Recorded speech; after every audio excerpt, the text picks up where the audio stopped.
Factoring is interesting because it's one of these mathematical factoring is processes where the delta in difficulty where the fact oh my gosh.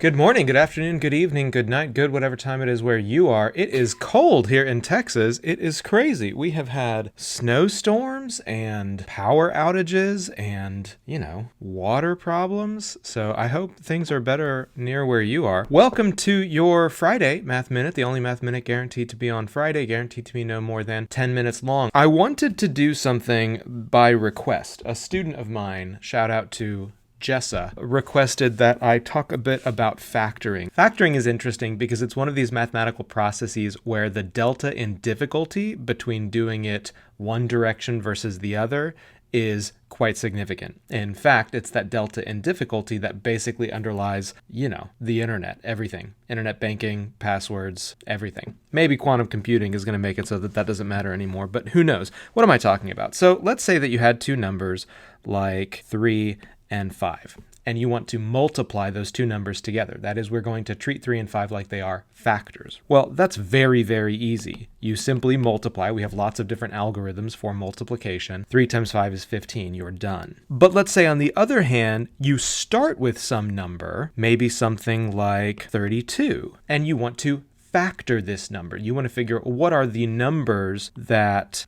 we could multiply together to generate 32 as the answer or as the product. Now, in the case of 32, you'll notice 32 is even. You have these subroutines where you can tell, oh, well, for sure that's factorable. It's going to be 2 times something because it's an even number. And then, of course, you can go from there. It's the same thing as 2 times 2 times 8, 2 times 2 times 2 times 4. And finally, it turns out that 32 is 2 to the 5th, right? 2 times 2 times 2 times 2 times 2. But then there are other numbers that fry the subroutines in your average person's brain. Numbers like 51.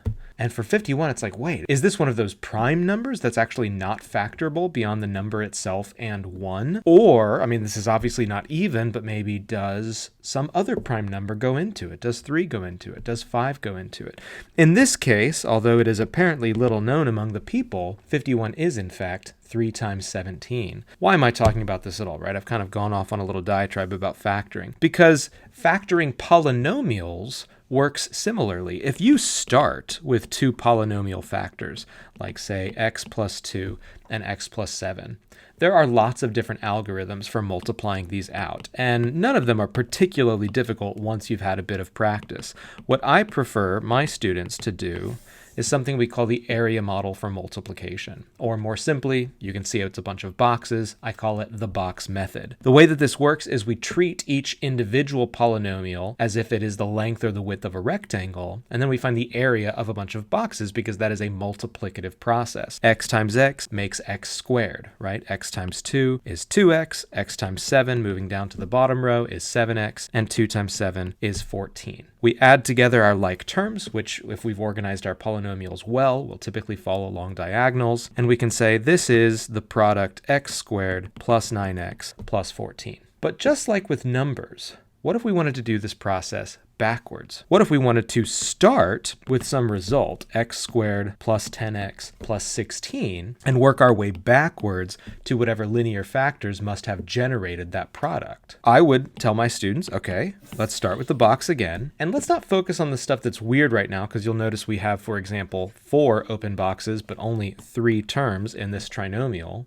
Let's not worry about that. Let's fill in what we can. Presumably, the x squared came from this upper left-hand corner. In fact, even more presumably, probably from simply x times x, at least for a monic trinomial. That's what it's called when the coefficient in front of our x squared is simply 1, which of course we don't normally write down anyway. So that part's not terribly difficult. And the 16 presumably came from this bottom right-hand corner. And so all we have to figure out right now is this 10x Well, like before, that middle term 9x, it came from the sum of those two boxes. So can I think of two numbers that are going to have a sum of 10, like we want them to add up to 10x, but out here, they multiplied to make 16. So what two numbers have a sum of 10, but a product of 16? And of course, that answer is 8 and 2. So it must have been an 8x and a 2x that fills in those boxes. Put your plus 8, put your plus 2, and there you have it, right?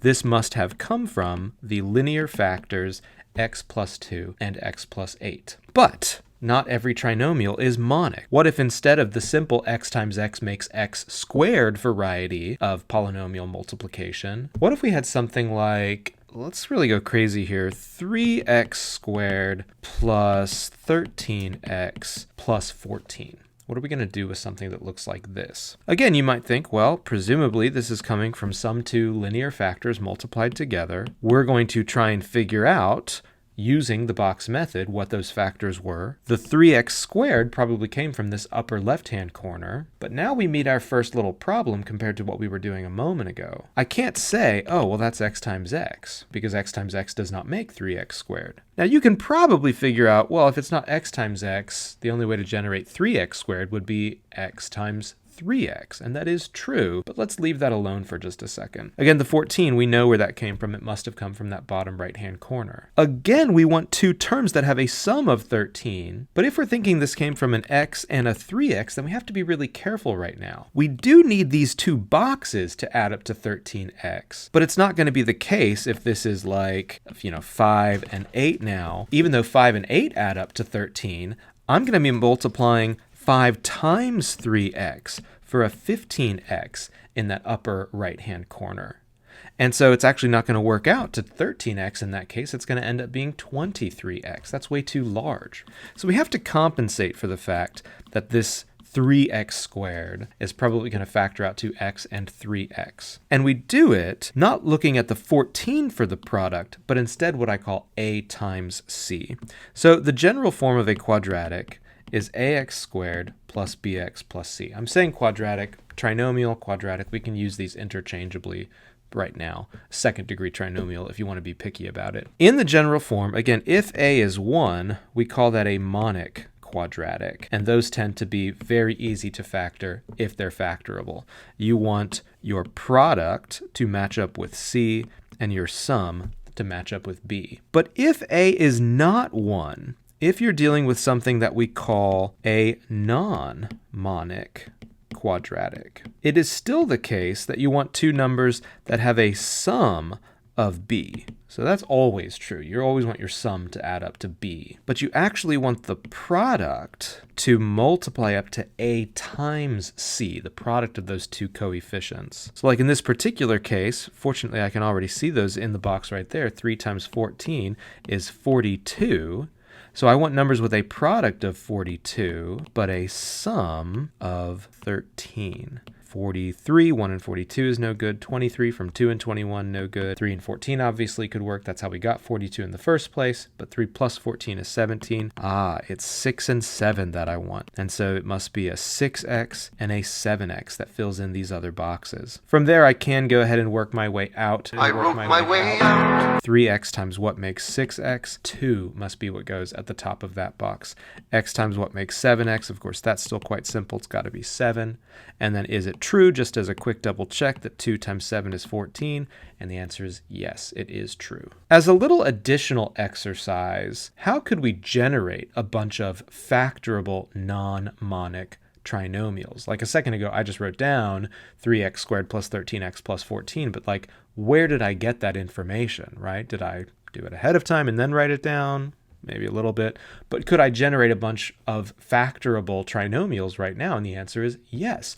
All I have to do is think of two numbers, so say 5 and 8. And I think to myself, well, their sum is 13, their product is 40. So what are some trinomials we could generate using that information? Well, of course, we could go with the classic monic x squared plus 13x plus 40, and that would factor as x plus 5, x plus 8. But what else is possible? All we need to be true is that the product A times C stays equal to 40. So we could also do something like 2x squared plus 13x plus 20. For that matter, 4x squared plus 13x plus 10 should also work. 5x squared plus 13x plus 8 works. For that matter, for the last one, we can do kind of the anti-monic trinomial, where instead of having the 1 as A, we have it at the very end as C.